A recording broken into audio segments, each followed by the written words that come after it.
오늘 본문의 말씀은 이사야서 26장 3절 한 구절입니다. 이사야서 26장은 24장과 25장과 27장과 더불어 아주 매우 중요한 장입니다. 여기에 그 마지막 때에 하나님의 역사하심과 그리고 그 교회의 모습들이 아주 고스란히 담겨져 있어요. 그리고 이제 오늘 본문인 26장 이 3절 말씀은 아마도 그 마지막 때에 성도들을 향하여 하나님께서 주시는 아주 금과 같은 말씀입니다. 주께서 심지가 견고한 자를 평강의 평강으로 지키시리니 이는 그가 주를 의뢰함이니이다. 이 3절 말씀이 그렇게 중요함에도 불구하고 이 개역 성경은 히브리어 원문 성경에 비해서 번역이 좀 많이 부족합니다. 이것에 대해서 꼭 말씀을 드리길 원했어요. 여기서 그 심지가 견고한 자를 이렇게 나와 있는데 이 말씀이 심지가 견고한 자를 히브리 원어 성경의 말씀에 보게 되면 이 심지는 예제르란 단어예요. 히브리어 예제르이고 그 다음에 이 견고한은 히브리어로 이제 사마크입니다.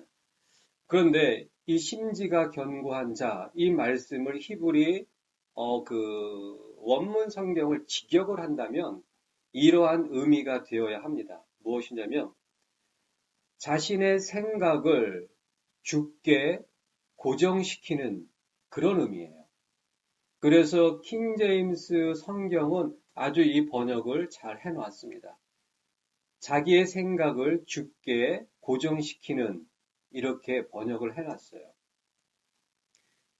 여기서 그 심지가 예제르라고 말씀을 드렸습니다. 이 예제르라고 하는 히브리어는 무슨 의미가 있냐면 자신이 생각하는 생각의 모양, 자신의 생각의 틀. 다시 말하면 좀 짧게 말씀을 드린다면 생각하는 방식, 곧 우리가 이해하기 쉽게 사고방식, 그런 의미로 이해를 하면은 가장 근접한 이해가 됩니다. 사고방식이에요. 생각하는 방식, 그리고 견고한, 이 사마크는 이 견고하다라는 이 히브리어는 무슨 뜻이 있냐면 그 상태를 유지하다, 버티다, 아주 굳건하게 세운 상태로 버티다, 그런 의미가 있어요. 그래서 이제 사사기 16장을 보게 되면 사사의 어떤 그 삼손이 죽는 그 말씀이 나와 있어요. 삼손이 머리가 이제 잘리움으로 힘을 다 잃어버리고 블레셋 군대에게 붙잡힙니다. 그리고 이제 이 블레셋이 그 다곤 신에게 제사를 바치는 그 신전에 무수한 사람들이 블레셋 사람들이 모여 있었어요. 그때 이제 이 삼손이 어린 어떤 아이에게 부탁을 하죠. 그 기둥 앞에 자기를 세워달라고. 그러면서 그 기둥을 양손으로 붙잡고 그 말씀에는 양손으로 이제 그 기둥을 붙잡고 껴안고예요. 껴안고 의지한 채. 근데 의지한 채 그 말씀이 이 사마크 동일한 단어입니다. 거기에서 그 두 기둥을 껴안고 그 다음에 버틴 상태로 그런 의미예요. 껴안고 버틴 상태로 힘을 다하여 이렇게 나와 있어요.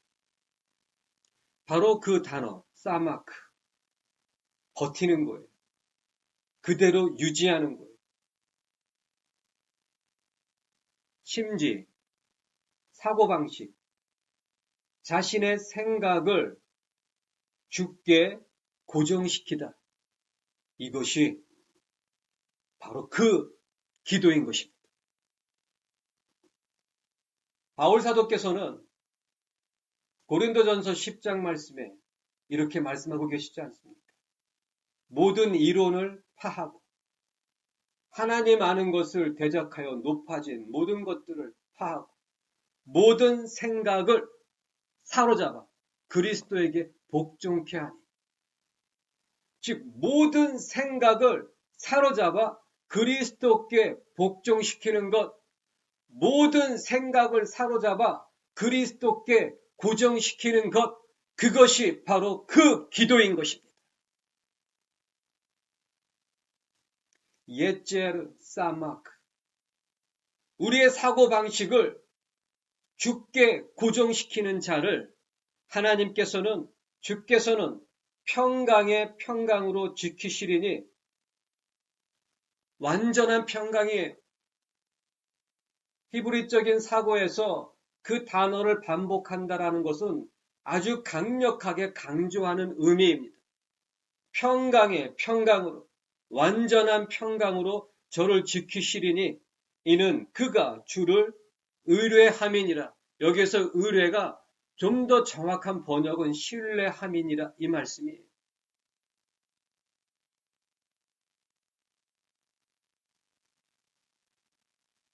자신의 모든 생각을 주께 고정시키는 그것, 어떠한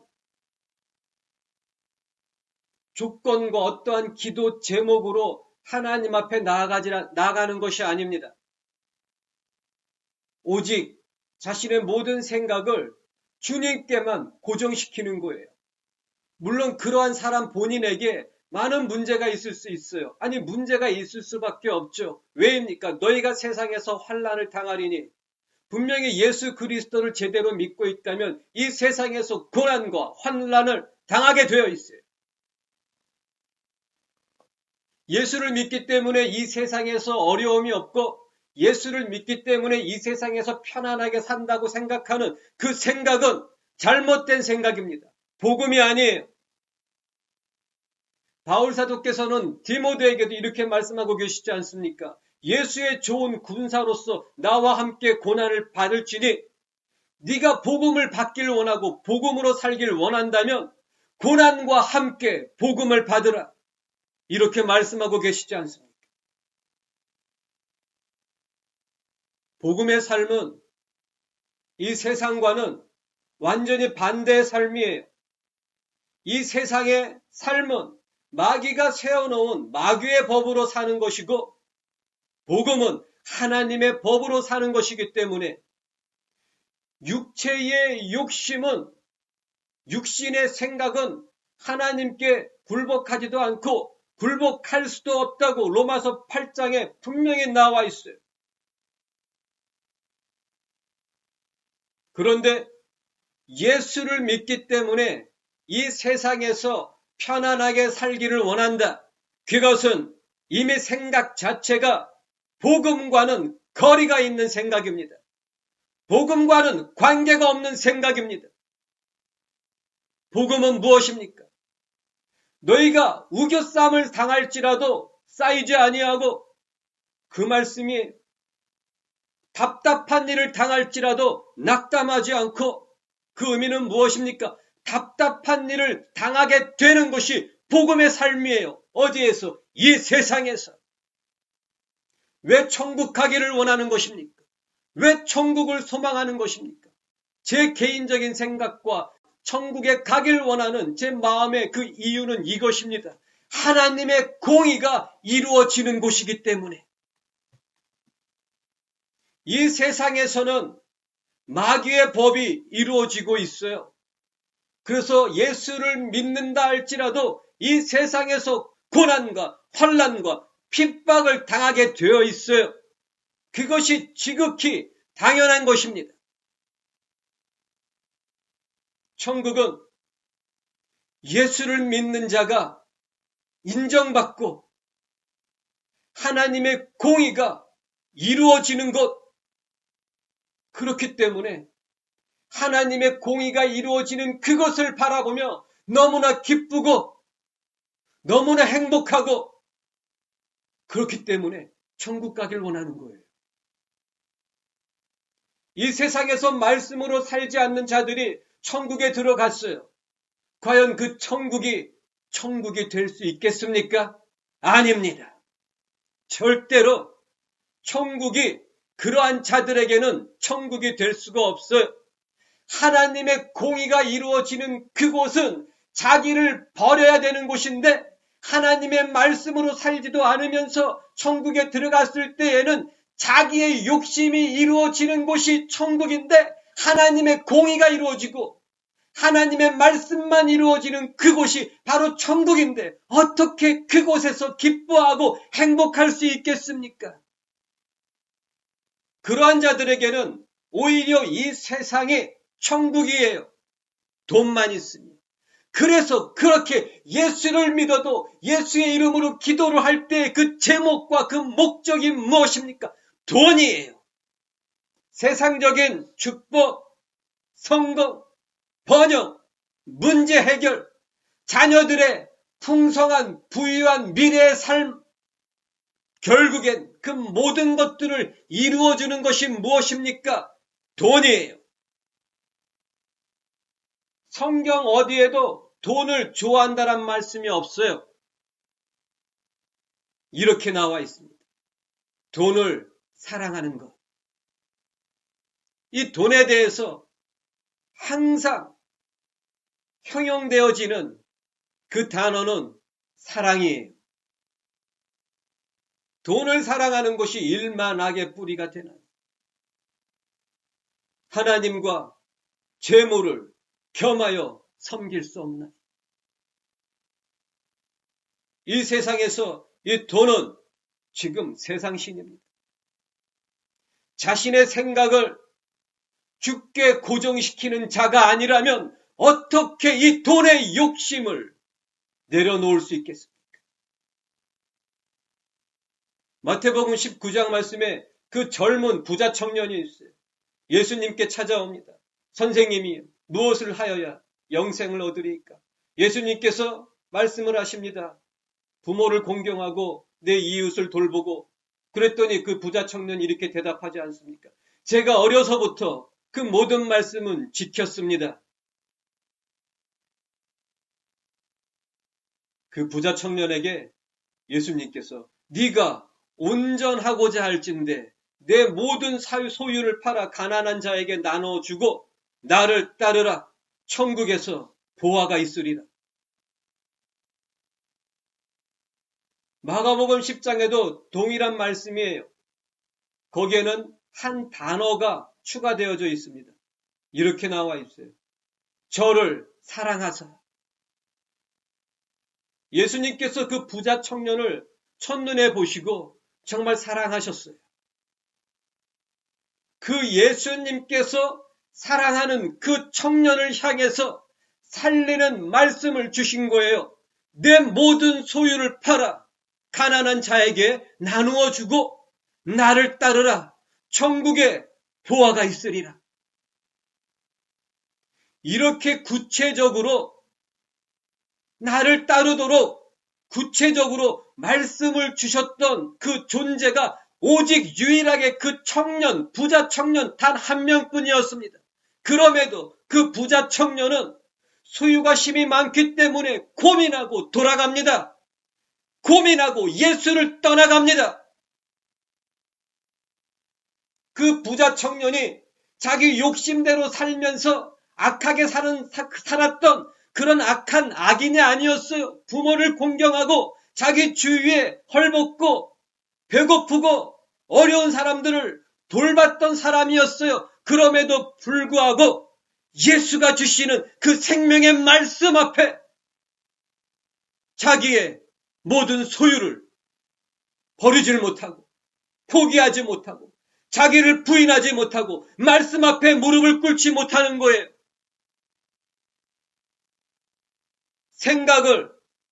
자신의 모든 생각을 사로잡아 그리스도에게 복종시키는 기도. 바로 그것이 그 기도인 것입니다. 바로 본문 말씀이 바로 그거예요. 다시 한번 제가 읽겠습니다. 3절 말씀이죠.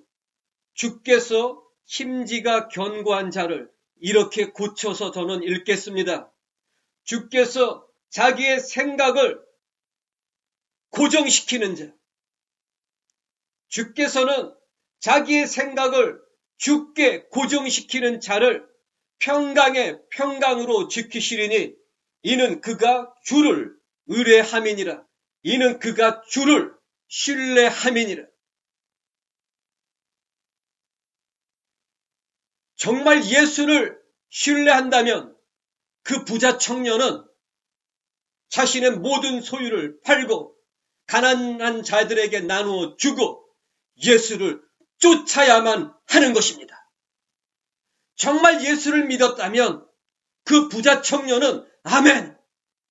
자신의 모든 소유를 가난한 자에게 나누어 줘야만 하는 것입니다. 무엇입니까? 믿지 않은 거예요. 믿음에는 분량이 있어요. 자기의 소유를 포기하지 않고 자기의 소유를 지킬 만큼의 분량으로만 예수를 믿는 것입니다. 제가 누누이 말씀을 드리지만 구원받을 수 없는 믿음이 있어요. 예수를 믿어요. 예수를 시인해요. 하지만 행위로는 부인합니다. 행위로는 순종하지 않아요. 믿는다니까요. 믿지만 순종하지 않습니다. 누가복음 21장에 보게 되면 베드로와 그 제자들에게 예수님이 이렇게 말씀하시죠. 사탄이 너희들을 밀가부르듯 하기 위해서 나에게 청구하였지만 내 믿음이 떨어지지 않도록 내가 기도하였노라. 예수님이 지금 베드로와 제자들에게 너희들 믿음이 떨어지지 않도록 그 의미는 무엇입니까? 믿음이 있습니까? 없습니까? 있어요. 하지만 몇 시간도 되지 않아서 그들은 자기 살자고 예수 그리스도를 다 버리고 도망가지 않습니까?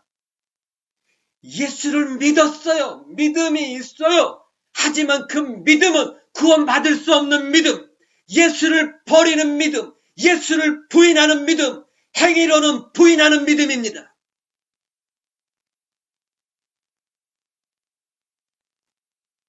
그 부자 청년도 똑같은 거예요. 자기의 소유를 예수님께서 사랑하시어 주시는 예수의 말씀, 여호와 하나님의 그 말씀, 그 진리 앞에 자기를 포기할 수 없는 거예요. 진리보다 소유, 돈이 더 좋은 거예요. 바리새인들도 마찬가지예요. 서기관들도 마찬가지예요. 요한복음 8장에 보게 되면 예수님께서 그 바리새인과 서기관들에게 이렇게 말씀하십니다. 내가 진리를 말함으로 너희가 믿지 아니하는도다. 그들은 진리보다 권력이 더 좋은 거예요. 진리보다 돈이 더 좋은 거예요.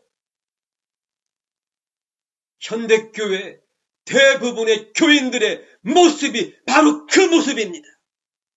예수를 믿지만 돈이 더 좋은 거예요. 예수를 믿지만 이 세상에서의 즐거움이 더 좋은 거예요.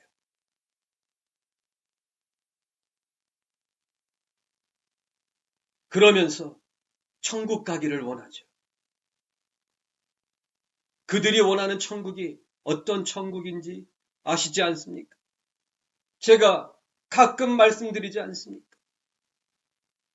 지금 현대교회 대부분의 예수를 믿지만 행위로는 부인하는 그 교인들이 원하는 천국은 어떠한 천국이냐면 하나님이 없는 천국이에요. 진리가 없는 천국이에요.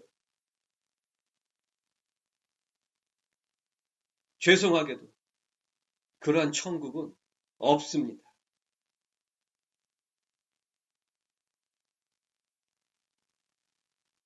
자신의 생각을 얼마나 그리스도께 고정시키고 있는가.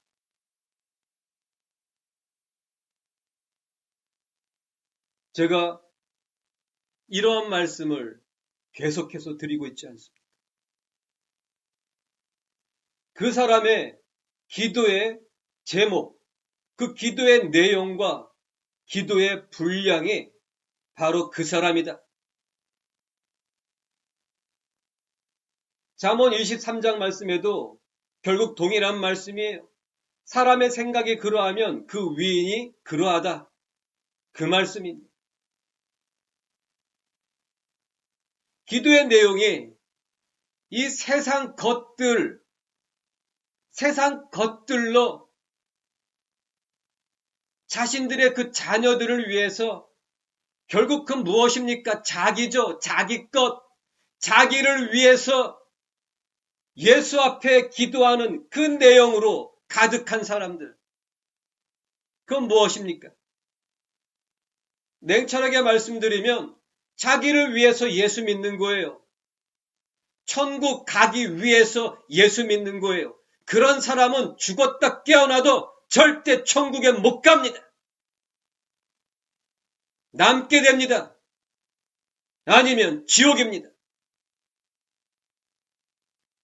하나님의 사랑과 하나님의 용서를 부르짖는 자들.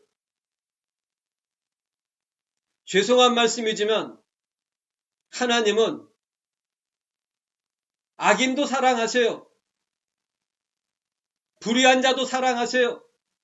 그래서 빛을 비추시고 비를 내리세요.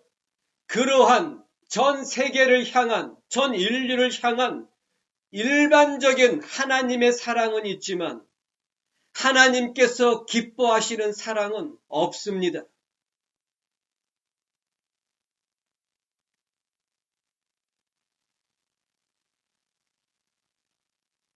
왜 그들은 하나님의 사랑, 용서, 자비, 은혜 이러한 단어들만 그렇게 부르짖을까요?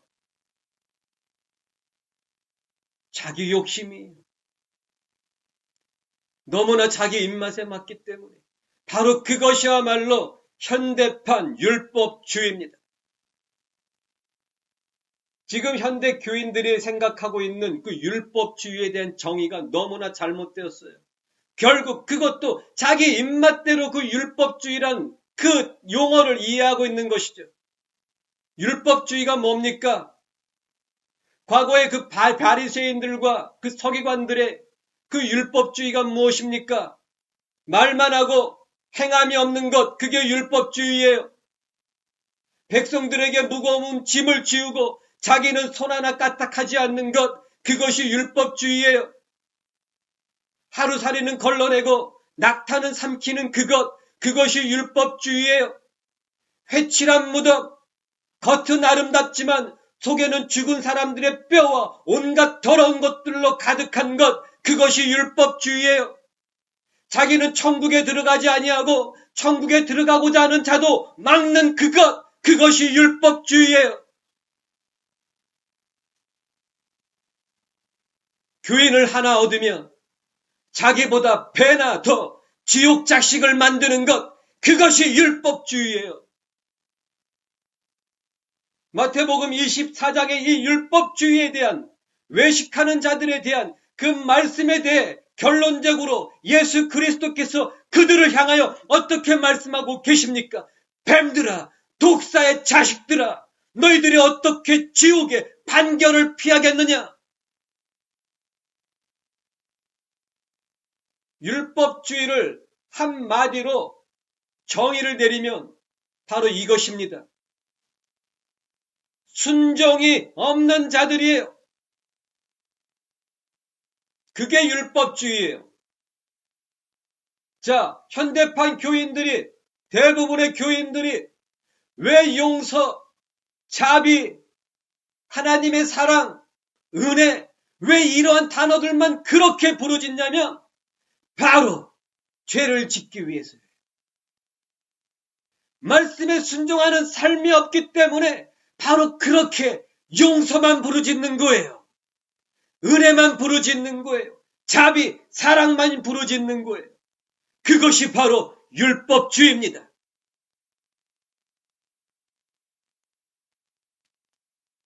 그런 사람들은 자신의 생각이 주를 향하여 고정되어 있는 것이 아니고 세상 즐거움, 세상 성공, 번영, 문제 해결, 자녀들의 안일한 미래, 이런 것들에 다 고정되어 있어요. 100이면 100, 틀림없어요. 결론은, 결국에는 지옥입니다.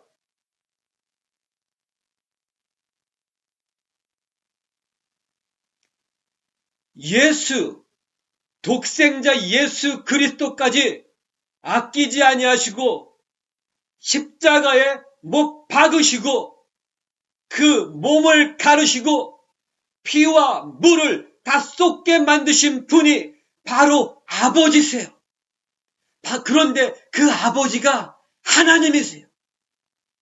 아들까지 주신 그분께서 그 아들을 자신의 이 세상적인 축복과 성공을 위해서 도구로 이용하는 자들을 향해서 그 자비를 베푸실 것 같습니까?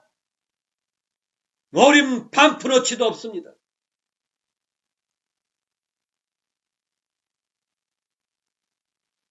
마태복음 22장에 보게 되면 그 왕이 자신의 아들의 혼인잔치에 자신의 백성들을 초청합니다. 오질 않아요. 자기 일로 바빠가지고 오질 않아요. 자기를 위해서 사는 삶 때문에 오질 않아요. 순종하질 않는 거예요. 그 왕에게 세금을 바쳤겠죠. 즉 예수를 믿고 교회에 참석했겠죠. 11조를 바쳤겠죠. 감사헌금도 냈겠죠. 기도도 했겠죠. 예배도 참석했겠죠. 하지만 자기 일 때문에 말씀에 순종하지 않아요. 자기 욕심 때문에 말씀에 순종하지 않아요. 그때 그 왕은 어떠한 명령을 내립니까? 다 죽여버려라.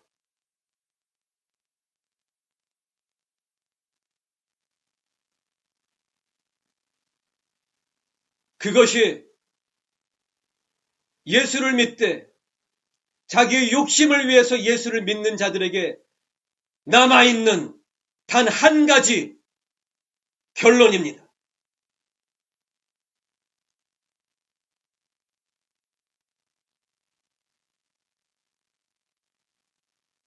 우리의 생각을 그리스도께 고정시키지 않는다면, 아니, 우리의 기도에 그 기도, 우리의 모든 마음을 사로잡아 그리스도께 복종시키는, 고정시키는 그 기도가 없다면 그 사람은 이 세상 유혹에서 벗어날 수가 없고 자기를 부인할 수도 없고 자기의 욕심을 잘라낼 수도 없어요. 자기 생각도 말씀 앞에 복종시키지 못하는데 어떻게 자기의 욕심을 잘라낸단 말입니까? 그 기도가 없는 자는 제가 감히 단언하건대 세상으로부터 벗어나지 못합니다. 그 기도가 없는 자는 어떠한 기도를 할지라도 그거는 하나님께서 받으시는 기도가 될 수가 없어요. 헛된 부르짖음은 결코 하나님께서 받지 아니하시나니 받지 못하면 구하지 아니하며 구하여도 받지 못하면 정욕에 쓰려고 잘못 구함이니라. 저희가 많이 기도할지라도 내가 듣지 아니하리니 그 이유는 그들의 손에 피가 가득함이니라. 그 기도가 없다면 어떠한 기도를 할지라도 하나님께서 절대 받지 아니하십니다. 하늘 보좌를 움직이는 기도라고요? 어림없습니다. 그 기도가 보좌를 움직이고 하나님을 움직이는 거예요.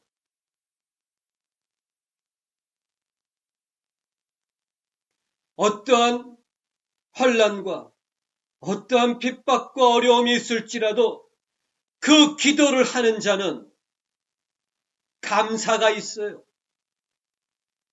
예수로 기뻐합니다. 쉬지 않고 기도합니다. 그것이 복음의 삶이에요. 복음의 삶은 삶이 갈수록 단순해질 수밖에 없어요. 예수의 형상으로. 기도도 결국엔 단순해져요. 기도도 결국엔 하나만 남아요. 바로 그 기도입니다.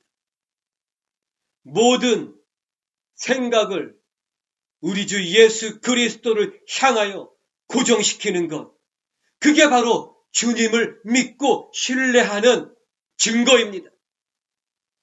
이거 해주세요. 이 문제 해결해 주세요. 이렇게 해주셔야 돼요. 채워주셔야 돼요. 아닙니다. 오직 모든 생각을 예수 그리스도께만 고정시킬 때에, 먼저 그의 나라와 그의 의를 구할 때에, 그것이 믿음이고 그것이 바로 주님을 신뢰하는 모습이고, 그럴 때에 하늘 보좌를 움직이고 하나님을 움직임으로 그 모든 것을 너에게 더하여 주시리라, 그 말씀이 이루어지는 거예요.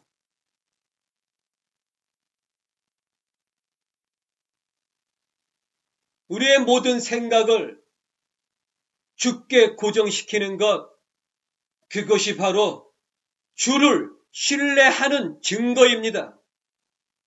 바로 그 기도가 하늘 보좌를 움직이고 하나님을 움직이고 그 모든 것을 더하여 주시리라는 그 말씀이 이루어지는 것입니다. 이게 복음이에요. 나도 사라지고 세상도 사라지고 오직 주 예수만 보이는 것, 그것이 복음의 삶입니다. 기도하겠습니다.